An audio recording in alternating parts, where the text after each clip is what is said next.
A Santa Casa de Patrocínio Paulista pede socorro. Uma campanha para vender camisetas e arrecadar fundos foi iniciada. O objetivo é quitar as dívidas, que chegam a R$ 1 milhão. As contas não fecham. Os convênios celebrados com municípios, com empresas, não são mais suficientes, já que as despesas aumentaram demais. A Viviane é enfermeira. Ela contou que uma caixa com luvas, por exemplo, que antes custava R$ 19,90, agora sai por R$ 100. Para nós, além de ser tudo muito novo, acarretou no aumento, da capacidade funcional da instituição, no aumento de consumo de medicamentos e insumos, no aumento da capacidade profissional de cada setor. Então, nós tivemos que aumentar os profissionais de enfermagem, nós tivemos que contratar mais profissionais.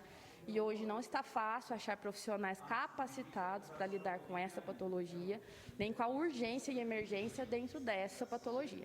A Santa Casa de Patrocínio expandiu a CROSS e atende mais municípios do que antes, uma situação que resultou em esgotamento dos profissionais e muito mais despesas. Nós continuamos dentro da instituição prestando serviço à comunidade. O que era uma micro-região hoje se estendeu. Há um ano atrás, nós atendíamos exclusivamente Patrocínio Paulista e Itirapuã. E a partir da pandemia Covid-19, a nossa CROSS se expandiu. Então, hoje a nossa virou uma macro-região. Então, nós aceitamos pacientes desde Patrocínio Paulista, Itirapuã, Ribeirão Corrente, Restinga, Franca, Ituverava e assim por diante. Aqueles que nos chegam via chamada CROSS.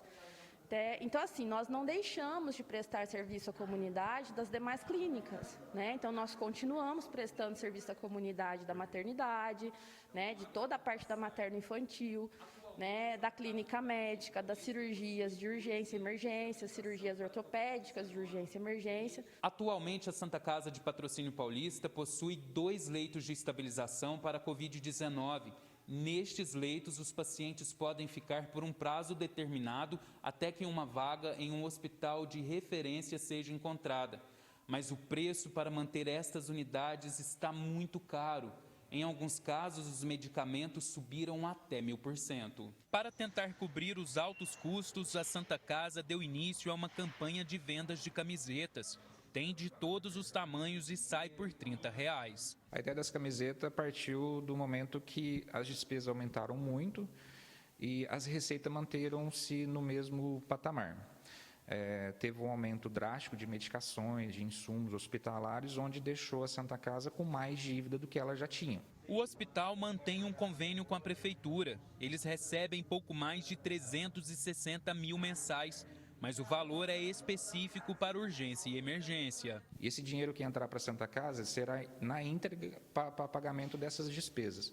Então, foi a partir desse momento do aumento de despesa mesmo, do acúmulo de dívida, que a gente teve a ideia de fazer uma campanha que a própria população e região possa ajudar a Santa Casa nesse momento. Hoje a gente recebe em torno de 70 e poucos mil reais e o custo para manter uma Santa Casa, uma internação e todos os procedimentos que é feito aqui chega a quase 200 mil reais. O nosso intuito de fazer essa campanha, vender camiseta, o intuito é salvar vidas, porque nós vivemos numa situação que é muito crítica. Por exemplo, a nossa internação do Covid, a gente recebe a cada 60 ou 90 dias. Então, a gente passa dias aí que é sufocante. A Santa Casa de Patrocínio tem 113 anos. Ela é referência para cidades menores da região de Franca, como Itirapuã, por exemplo. Na pandemia, chegou a abrigar pacientes de várias outras cidades. As dívidas estão na casa de R$ 1 milhão. Quando as pessoas se unem para fazer alguma coisa, tudo flui, Porque vivemos uma época que é difícil, a gente vê a corrupção para todos os lados, E aonde é preciso chegar o dinheiro, ele não chega. Esses deputados deveriam, sim, olhar para a saúde, mas olhar a base dele, que é o hospital, e não as prefeituras. Por quê? Porque muitas vezes a prefeitura não faz um repasse decente para dentro do hospital, porque eu acho que a política não chega até o hospital, Por exemplo, tivemos muita ajuda de empresas aqui da nossa região aqui de Franca, que nos ajudou demais na conta. Fernando Lima, de Patrocínio Paulista, para o Jornal da Clube. Agora ao vivo, a Thaís Mantuani traz mais informações. Thaís. Pois é, Ximene, a Santa Casa da cidade tem que contar com a solidariedade, tanto das empresas como da sociedade em geral. Para falar mais sobre esse assunto, eu vou conversar agora com o Jean Alves, que é advogado. Doutor, é lamentável ver uma Santa Casa precisando fazer campanha de venda de camisas para manter as finanças em dia, hoje em dia, 2021 que estamos vivendo. Boa tarde.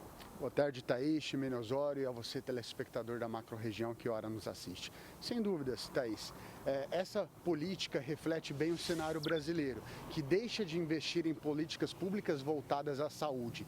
Todos os governantes, sejam eles no centro da União, dos estados ou dos municípios, praticam uma política pública destinada à saúde como reparação de danos. Ou seja, primeiro os problemas financeiros, de gestão e de pessoal, eles chegam até o conhecimento do administrador para que depois se possa correr atrás de uma solução. Quando, na verdade, a saúde, que é um bem em que a Constituição prevê como dever e direito do cidadão, é dever do Estado prestar uma saúde de qualidade aos seus cidadãos, essa política deve ser preventiva, ou seja, o gestor deve ter a atenção primordial e o foco central na saúde pública dos estados e dos municípios. E é por isso que não se pode deixar os problemas acontecerem para depois correr atrás das soluções.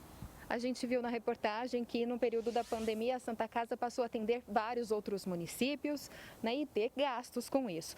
O investimento na saúde deveria ser prioridade da administração pública? Sem dúvida. Por mais que isso pareça uma surpresa, não é.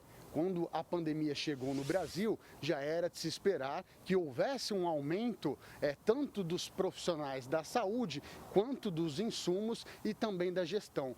Então é preciso que o gestor que esteja à frente desta Santa Casa em específico, que na verdade reflete um panorama geral a todas as outras Santas Casas, esse gestor deve estar atento e se adiantar e buscar recursos junto ao administrador público para que possa fazer uma articulação junto à sociedade local para que esses recursos cheguem e não faltem na hora que o cidadão mais precisar deste bem maior que é a saúde. As prefeituras de municípios de pequeno porte poderiam criar soluções em conjunto para amenizar o problema financeiro nesses hospitais que atendem grande demanda? Sem dúvida, essa solução em conjunto, inclusive foi criada uma lei aqui em Ribeirão Preto, por exemplo. Nós temos a lei que institucionalizou e criou a região metropolitana justamente com esse pensamento. Ou seja, que os municípios de maior aporte, seja populacional ou geográfico, que eles possam socorrer justamente porque tem uma arrecadação financeira através da tributação maior, para que eles possam socorrer e ajudar os municípios de médio e pequeno porte.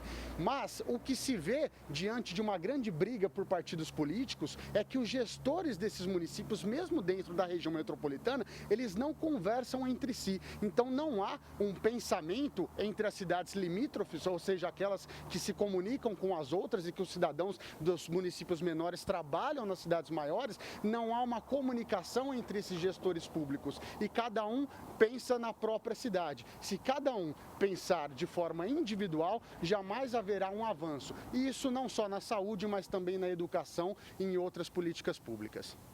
E o papel dos vereadores, eles podem fazer alguma coisa, parte desse processo, discutindo, apresentando soluções? Sem dúvida. Infelizmente, o Legislativo Municipal não tem feito o dever de casa, que é fiscalizar, ou seja, verificar de fato como anda a saúde pública do município, a fim de buscar não só leis, mas inclusive articulação com os políticos do Distrito Federal. Recentemente nós tivemos uma lei, a 13995, que teve que partir do Senado, que socorreu as Santas Casas. Então é preciso uma atuação mais eficiente por parte dos vereadores, a fim de que esses recursos possam, inclusive, vir da União, dos estados, para socorrer os municípios e não deixar que essas Santas Casas cheguem a essa situação.